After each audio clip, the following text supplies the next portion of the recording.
All right. I should be a little bit louder now. We have music and audio coming from the game. I think this should be everything we want it to be. Let's dive into a new draft. I won't spend quite as much time as I did before explaining how drafts work. Hopefully, we're all caught up now. Oh my god, it's just another raptor. Boy, the raptor is a good boy. Creature spells that you cast cost one less to cast. You do two damage to them all the time, but if they regardless of whether they survive, the raptor gets +2 attack. That strikes me as just quite good. I'm into the idea of that. However, we really have to consider the Gigahertz der Zeitalter. This draft hopefully will be a lot quicker than the last one. My intention is to dance around, spend a lot of time on the first couple of picks, but then when we're in colors, only really start to look at the good cards. And even in the first couple of picks, I'm only going to look at the really good commons. I'm going to go through the rares and the uncommons in each pack, but only the really good commons are going to get like an overview, because a lot of the commons just in the early picks aren't worth considering. The thing about the Scholar of the Ages, the Gigahertz die Zeitalter, is that wenn die Gigahertz die Zeitalter ins Spiel kommt, bringe bis zu zwei Spontenzauber und oder Hexerkarten, die Nerval aus deinem Friedhof auf die Hand zurück. So you get two Spontanzaubers and or Hexerize from our graveyard to our hand. It's a 7-mana 3/3, which isn't the rate you want. It's also 2 blue, so it's not quite splashable, although it doesn't matter so much on turn 7. By splashable, I mean you'd really prefer your cards to only have 1 mana pip of their color. This would be better if it were 6 in a blue, as opposed to 5 blue, just because it means you can be in more colors. If you're in 3 colors, you really having a double blue in a cost becomes difficult to justify. Again, at turn 7, that's less of an issue. The issue is more that this is a turn 7 play. However, if you have 2 removal spells, this is the beginning of a very good creature deck. This is the top end of perhaps an excellent blue-black control, which might be pretty strong in the archetype in this format. Who knows? The other cards that I'm really looking at, this guy is not really on my radar to such a degree. He's very good. He's not as good as the Raptor or the Scholar, in my opinion. He's the Grausamer, the gruesome Auspeitscher. I don't know what an Auspeitscher is. Is it just gruesome, vile? No, I'm not even gonna guess. And when he enters the battlefield, you get to deal damage to a player or a planeswalker equal to the number of creatures you control. That's fine. That's totally fine. It's just much worse than these guys. And we've looked at these cards before. The Brute Selling. It's very efficient. Does 5 damage to a planeswalker or a creature. That's excellent. But the planeswalker creature has to be Vice Odor Blau, which is, again, 60% of decks will have Vice Odor Blau targets. But that 40% who won't, you just cannot justify running a dead card like this. Blue is strong. White's weak, so probably is around 60%. If it were blue or black, or blue or green, then you're really looking at wow, that'd be effective. But this isn't really exactly where you want to be. We've seen the Huntsman before. He's okay. All these cards are okay. There's a couple of things that are really worth looking at here. So this is actually one of the strange packs where I'm really considering running one of the commons instead of the rares or uncommons, because so these lands are all just really excellent. They really help you get where you need to be, even if you're just in 2 colors. You'd be surprised. Yes, they come in tapped, but you only have 17 lands in your deck usually. Anything more or less is kind of wrong, and you really don't have a lot of room in that to get all the colored sources you need. So this guy being both, really, it helps a surprising amount. We're not going to first pick him. That'd be ridiculous. We have no idea if we're in blue or white. There are 2 really good cards here that we just actually really have to consider. So one of them is the Audacious Thief, the Drister Dieb. And immer wenn der Drister Dieb angreift, when he attacks, siehst du eine Karte, you get to draw a card, but unverliest 1 Lebenspunkt, so you lose 1 life. That just doesn't matter at all. It's the, oh, I see, he's an Audacious Thief because he's taken people's teeth away. That's grim.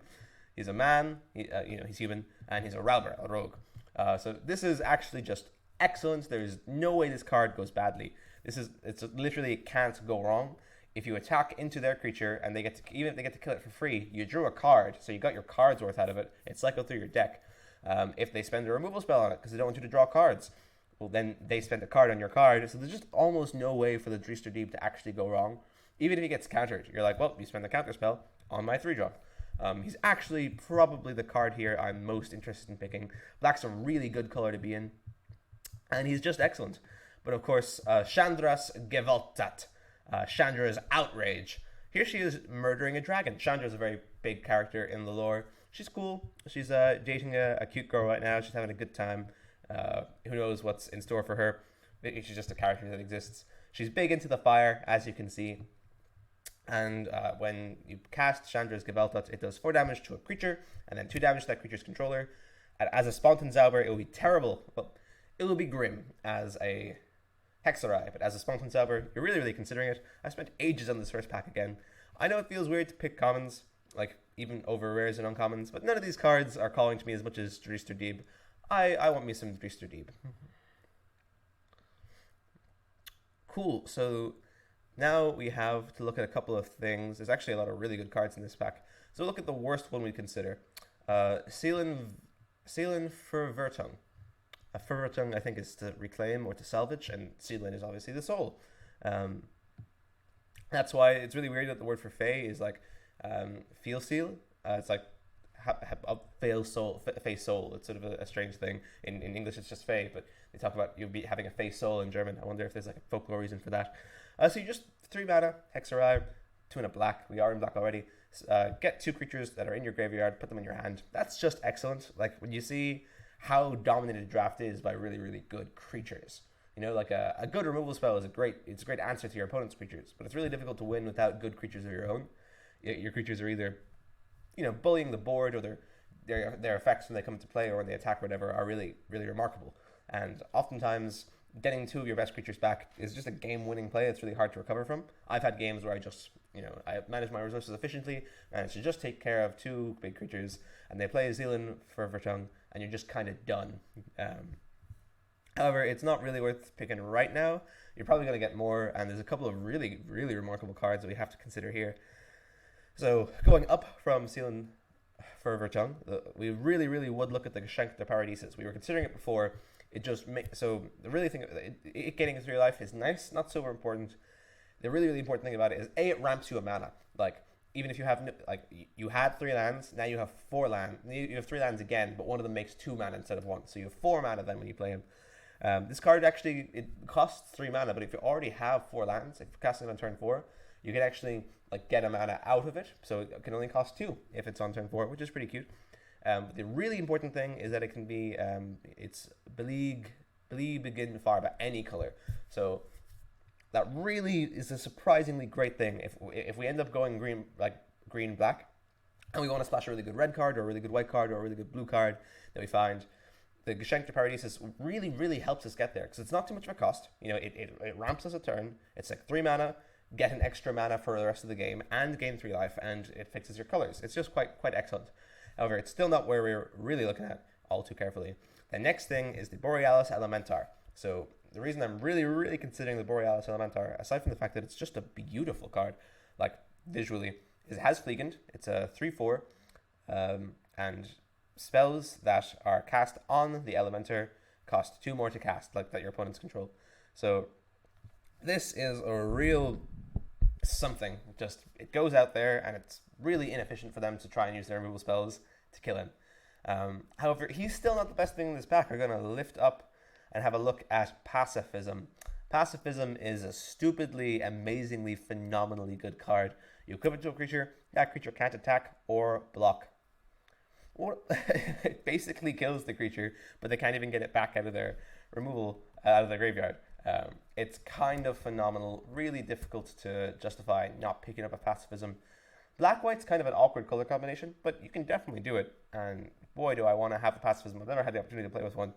However, there's 2 cards that are probably about as good as Pacifism on the whole. This Chandra, she's a Planeswalker. Daniel, you haven't seen Planeswalkers before at all. You enter the battlefield, they have the amount of loyalty counters that says 5, and every turn, once at sorcery speed, at Hexerai speed, when you could cast a Hexerai, you make the numbers go up or down. So if you press +1 on her, elementals that you control get +2 until end of turn.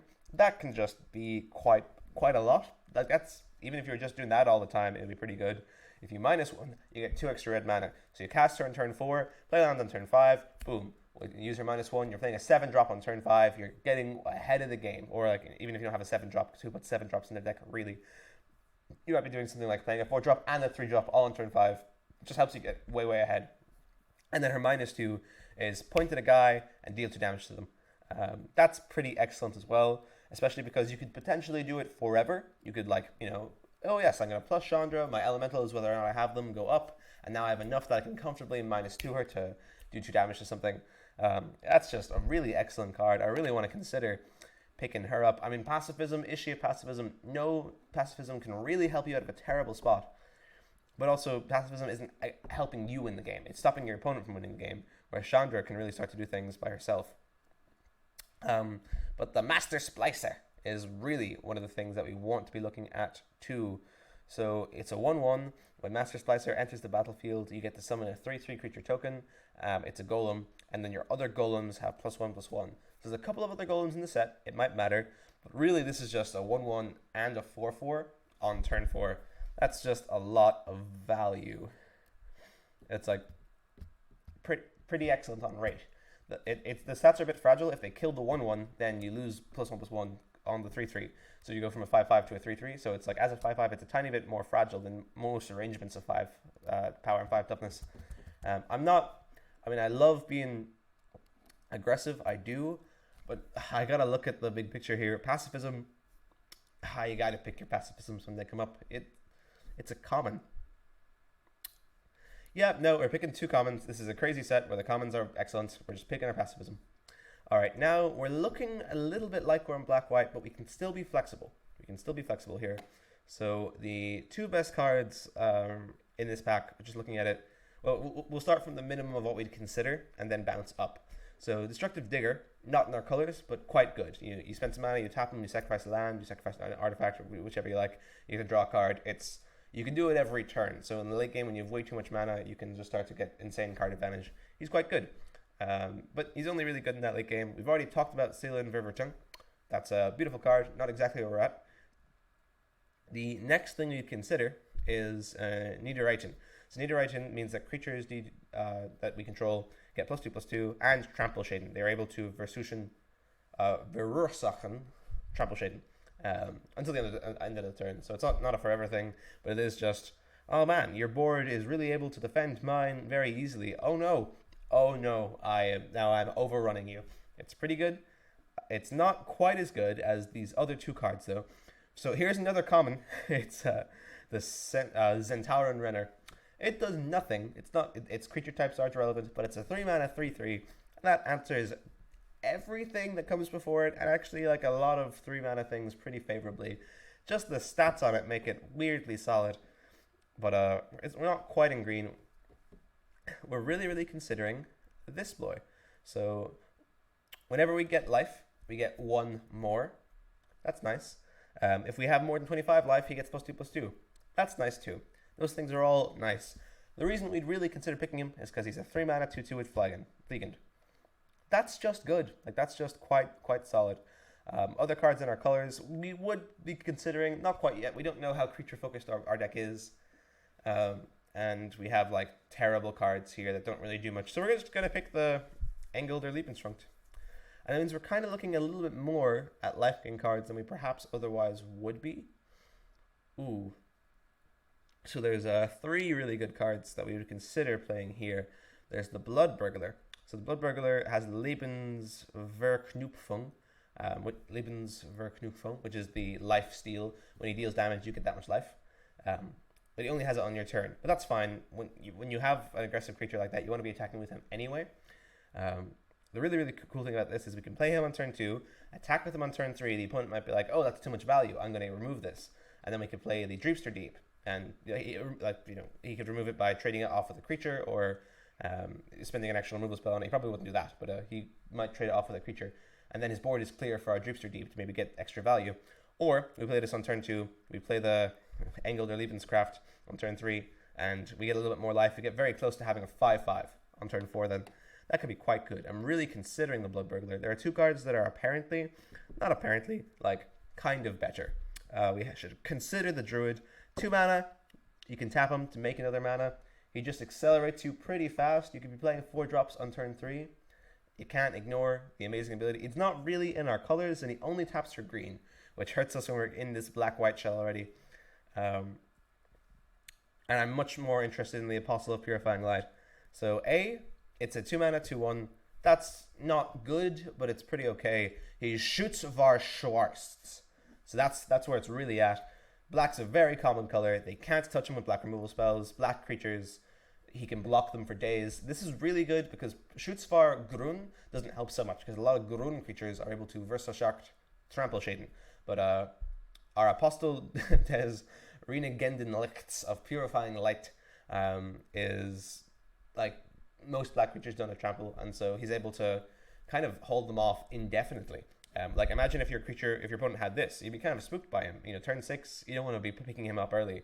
But this guy's a 6 mana 5/5 with Toadsbruchlerum, and he just our little 2 mana dinky boy blocks him all the time, and we're just gonna pick him. I think shoots is a crazy keyword. He's got like an unimportant ability where at instant speed you can spend some mana to exile a guy that basically just exists so that if anyone has Solververtung, then we're able to laugh at them and exile the card that they wanted to bring back.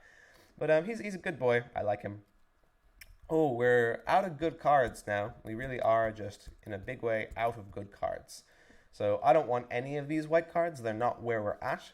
I don't want Blade Brand so much. It's fine. You kind of want to pick them up. You don't want to have them. Their Massen's actually pretty cute. Creatures get bigger based on how many creatures you have. 2 things I wouldn't consider any of these white cards. I would consider Bone to Ash, but it's got 2 blue. If it was 3 and a blue, we'd be running Bone to Ash and we'd be going white, blue, black. But that's not our life right now.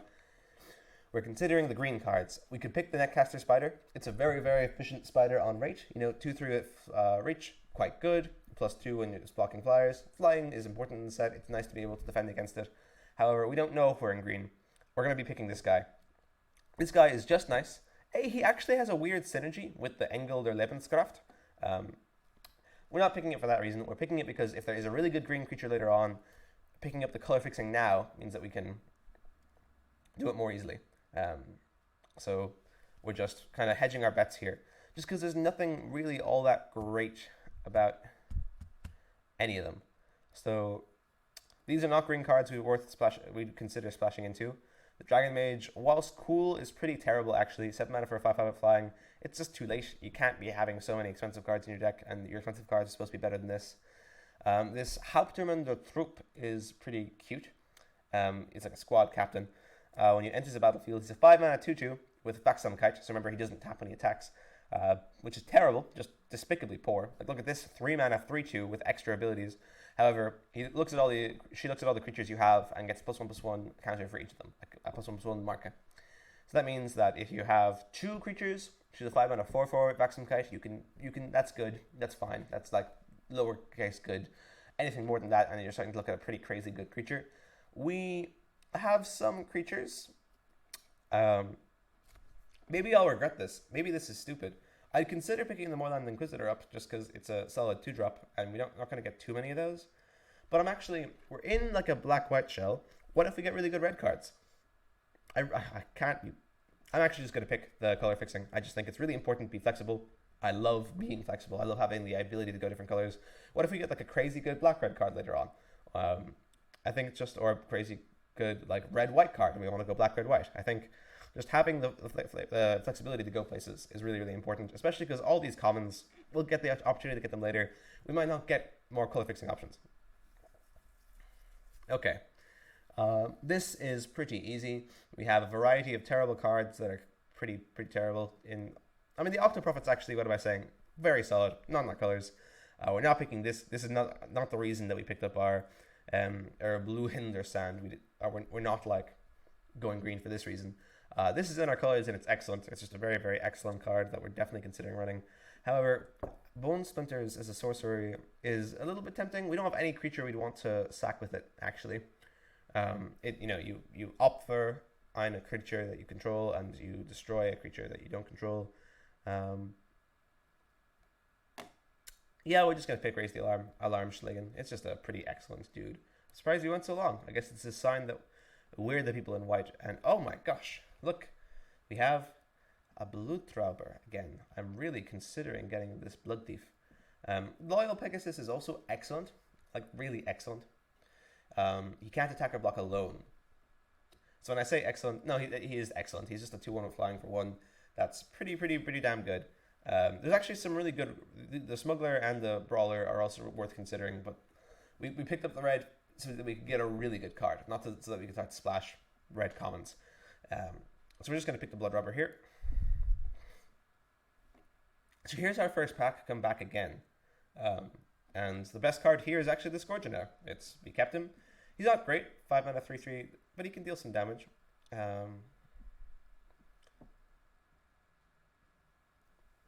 Yeah, like he's just fine. I'm not in love.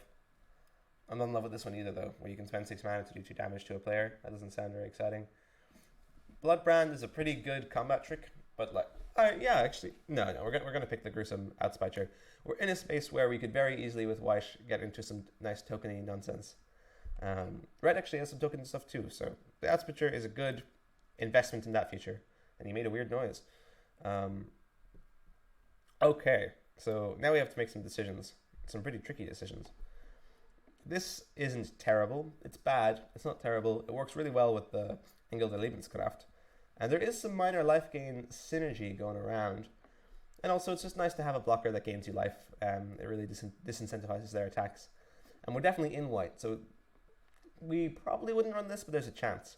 If we end up going red, we would almost certainly be running this act of treason, this Verräterisch Tat, this treacherous act, where they want to attack us.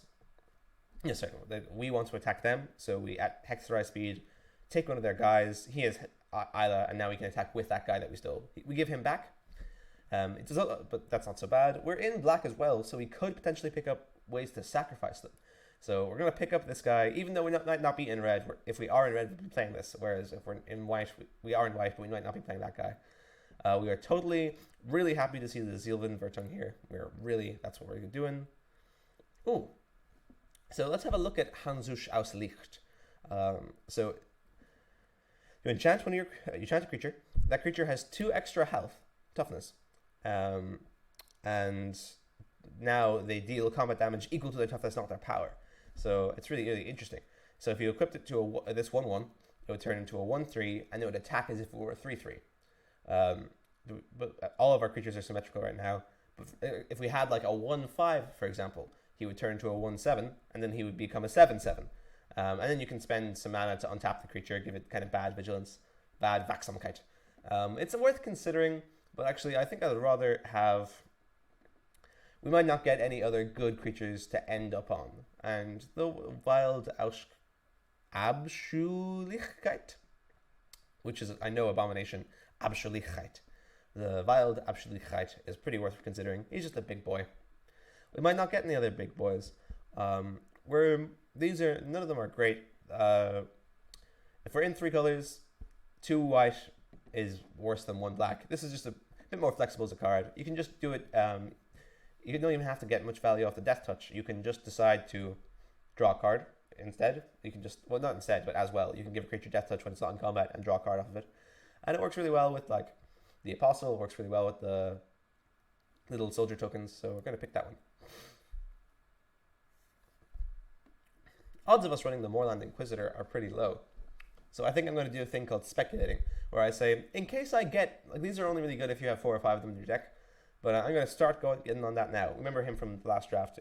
He checks to see how many of him you have in your graveyard, and you get a free 2/2 for each one that is. So the first one's bad, second one's good. Everyone after that's amazing.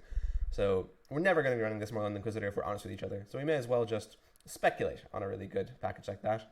And hey, this card that we are passed is in our colors, so that's worth something. Alrighty then. I love this. This is hard to say no to. We won't get it back. However, it seems kind of crazy to have that be the thing you pick. This is okay. You can't run this. The rare is pretty awkward. It's like Whenever a land enters the battlefield, if you have 8 different land names, or maybe it's 7, let me see if I can even read numbers in German. Ein anderes Land in der Kontrolle ins Spiel kommt, du feels 7. Yeah, 7. If you have 7 lands with different names, he makes it 2/2 whenever you play a land. That's just completely untenable. There aren't that many lands with different names you could reasonably even begin to get. So no, we've talked about why the Dragon Mage is not good. Scampering Scorcher is pretty decent, just 4 mana, 3/1/1s with haste. Especially considering we're kind of in red, it's very aggressive, so you could maybe, it works really well with this big boy we have here, who does all the damage. It works really well with the Klingen brand. We're considering it. There's a couple of other things we're considering. The best card here, out of shadow of a doubt, just by itself, is this Total and Complete Beast. But we're not in that color, and also we don't have too much. It was really good in our last deck. We had lots of Death Touch boys. We only really we don't have anyone so impressive. It's hard to use, and we're not really in green. This ogre, he's a 4 mana 4/3. That for 4 mana you can pick a guy who did a damage and who had been dealt a damage and destroy him. So he's actually kind of good with our little 1/1s and our 2/1 if they we can attack with them. It's best on the turn where you have it as a surprise. So if you can imagine turn 8, we attack with some small stuff. He kills a small thing off with his big blocker. We drop the ogre and then we kill him. That's never going to happen. I mean, really, turn 8s are hard to come by. And we have to have 2 black and 2 red by turn 8, which, considering that we're in white a little bit too... we're actually mostly in black, I realize now, with a splash of white and a hint of red. Once you play him on turn 4, anytime after then, you're threatening to do this. And the threat is worthwhile. It means they won't block with your big guys. But you actually basically never get to destroy them. I get to actually get too much card advantage off of it, because once he's on the battlefield, people will say, oh, I actually can't be blocking these things. I must let it all go on. So he's pretty worse than the Assassin der Versinger. We're not really considering him. Reduced to Ashes, Aina Sharon is pretty good. The Silberuken Shaman is excellent. The Sedge Scorpion is also excellent. We saw how much I love Sedge Scorpion. Maybe I'm just crazy, but I want this. We're definitely running white. We got some excellent white cards. We're definitely running black. But, I'm not going to let the fact that it's a common on my first pick in pack 2 get me down. I'm just running this card. All right.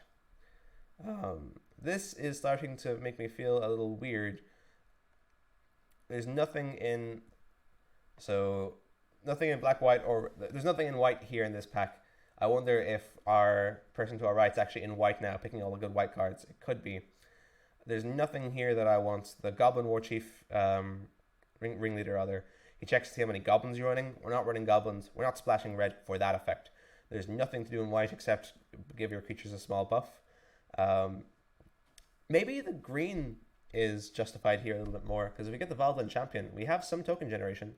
We have the Alarmschlagen, and I think that's actually literally it. We don't have any other way of making any tokens at all. We have the Untold Dieners. This guy, we don't have to pick him here. He will come back to us if we really care about getting in on the Untold Diener game. So yeah, I'm actually going to pick the Valdland Champion. This guy's really good, but 2 green pips is too much for us. We're not base green. This is actually a terrible pack for us, but we're going to pick him and try to feel good about it. Okay, at this juncture, I'm starting to feel pretty okay about the Untold Diener. That other one is going to come back to us.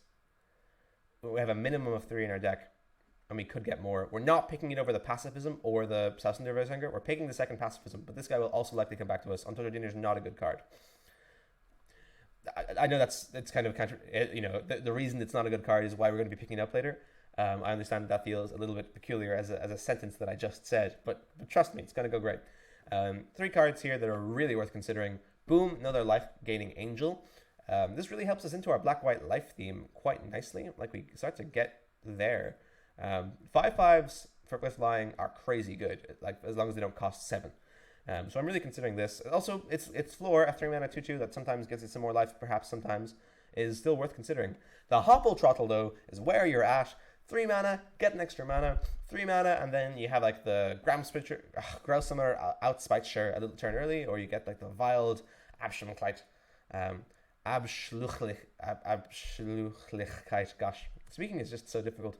We're probably picking the Hopple Twaddle. This guy is really worth considering because whenever you gain a life, you do 1 damage to your opponent, and he's a 5 mana 4/4, so he's not so bad by himself. We're picking the Hopple Twaddle. I would just always pick the Hopple Twaddle. Hopple Twaddle should be rare. It's a great little boy.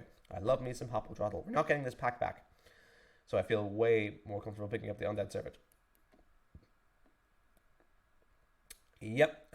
Nope. This is really unfortunate because we want the Wilder Gutter, but we're getting 2 more Untoter Dieners, and we'll have 5 at that stage. So we're just picking them. We're just picking the Untoter Dieners whenever we see them, and we're going to run a ton of them, and it's going to be pretty good. None of these cards make us feel good about ourselves. This is a really complicated bad card. It lets you potentially for 5 mana draw 3 cards, but only if you have a lot of scry in your deck. If you have to guess the top card of your library and guess it correctly. These are all pretty terrible cards. Zwang is a cute name for duress. It lets us kill a non-creature non-land card out of their hand. We might run that. There's a lot of good non-creature non-land cards, but it feels terrible when you cast it on turn 1, then you see your opponent's hand, and it's just a lot of good creatures.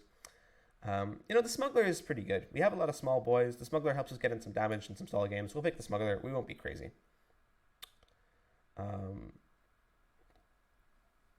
Nothing here makes me feel great. We are going wide, so we'll pick up 1 of these in case we don't see it later. I think this was a pack we were hoping to find an Untoter Diener. We're happy to have this guy too. I'm surprised he lasted so long, but I'm worried now we're not going to find it. Oh, no, here is the Untoter Diener. And here's the Untoter Diener. Oh, another Sassander Versinger is worth considering, but the 5th Untoter Diener starts to look pretty good.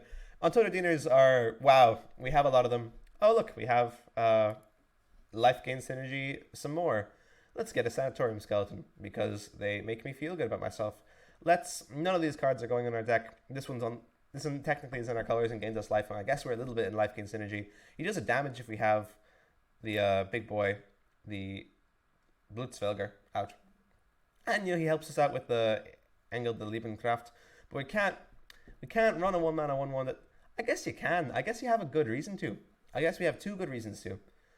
We'll pick it up just in case. We're not going to be running the wand. It's not good. Oh, and we have his wand. Okay, all right. This is a pack and a half. A lot of interesting cards in this pack. Vivian is crazy excellently good. She wins every game she's in. We can't go triple green, though. We just can't do it. I kind of want her for my constructed collection, of course. She puts counters on stuff, and then you can do damage with things, and you get to pick her ultimate is really weird. You get to pick a card from your sideboard, a creature card, put it in your hand. But that 3 green casting cost means we have to wildly swing green, like wildly. So we just are not in a position.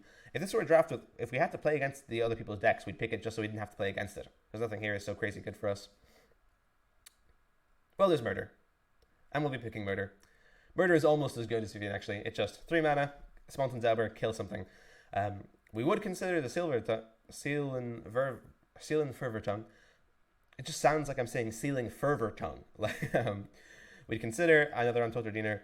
I'm actually excited to play all these Untoter Dieners. I don't know about you, but we'll get this Untoter Diener back very handily. So we're going to pick the Murder because it's good.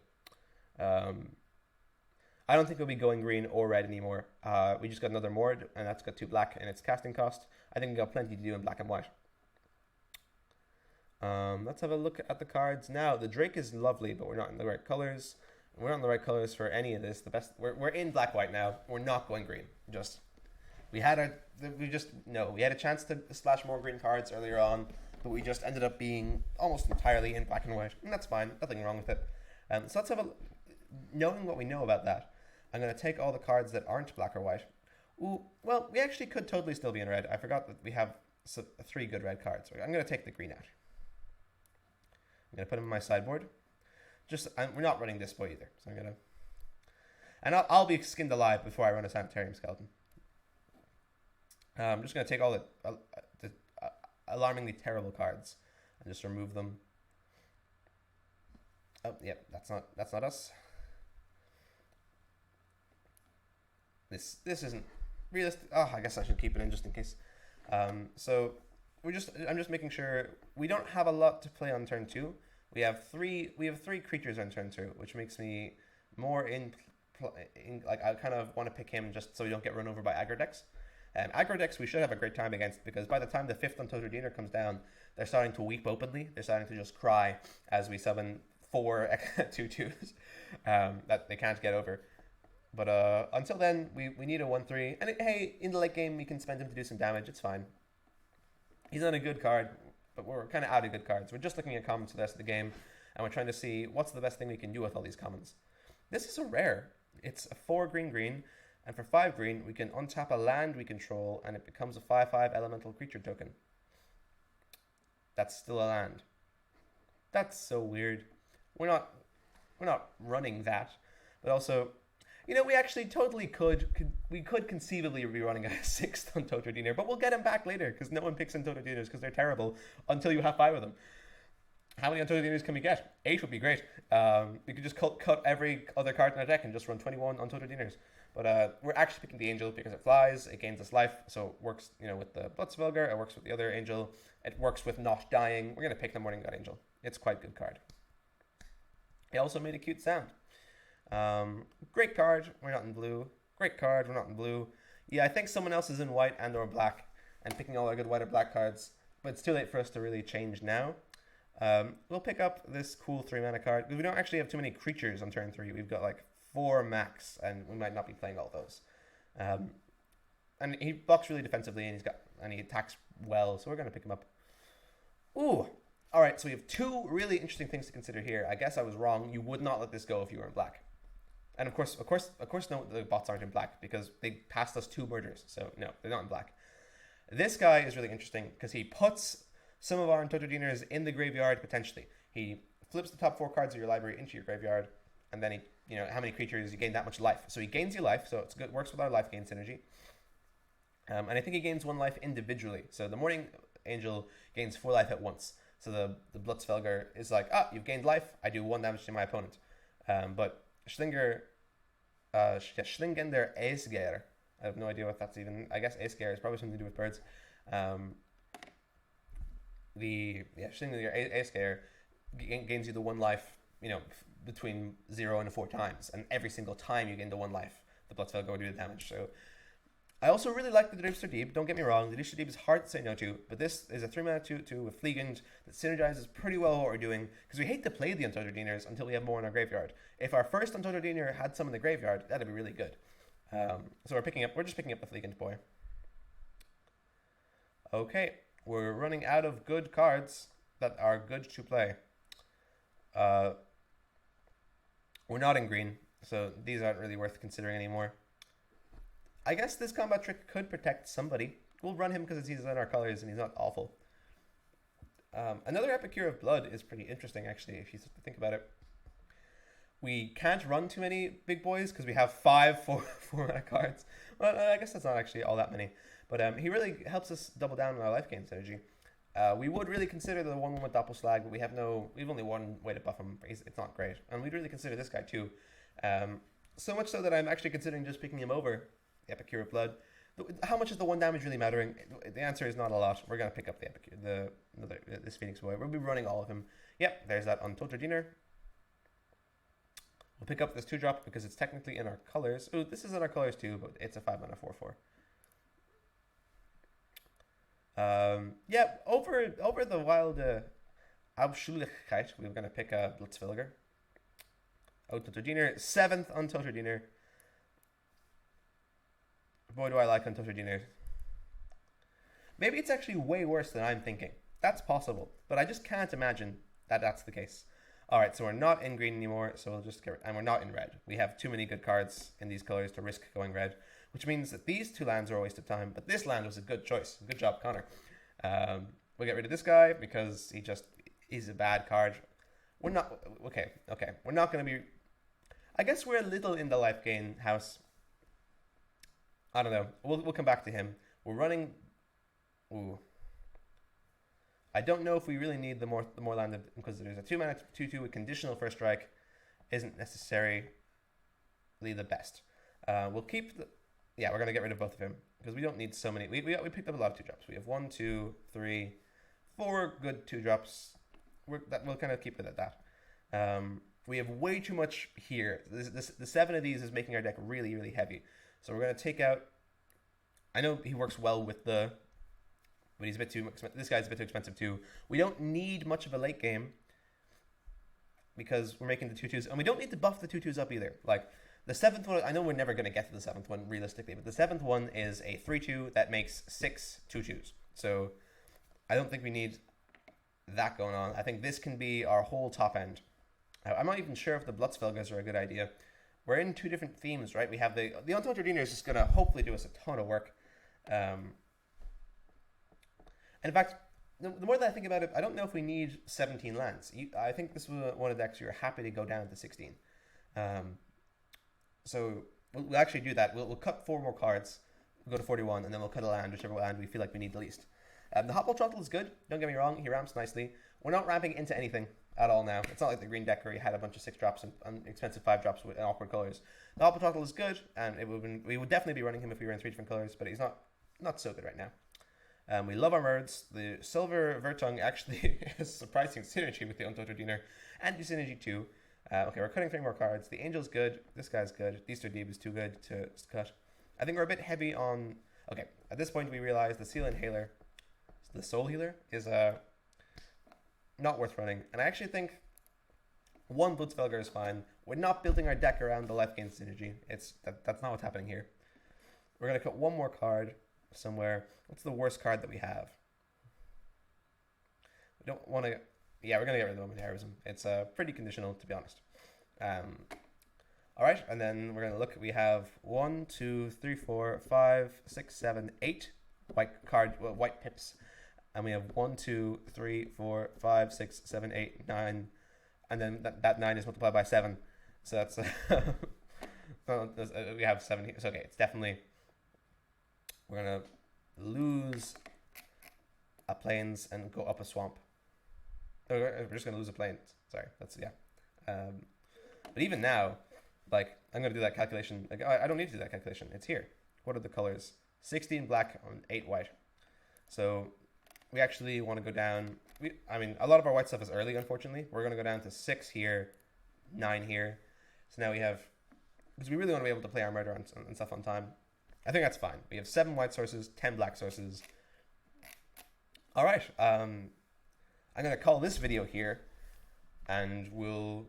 This is really strange. I don't know if I did the correct thing at all. The Untold Dieners they really, really warped the draft, but maybe they'll be great. You don't know. You just don't know. Maybe they'll be great. All right. Well... the Deeb should not be the guy who is the face of the deck. That should be the Untold Diener. Yep. Hopefully the Untold Diener's face will get to be the face of this YouTube video. Alright, thanks for listening. I hope you enjoy the game. So I'm going to stop recording.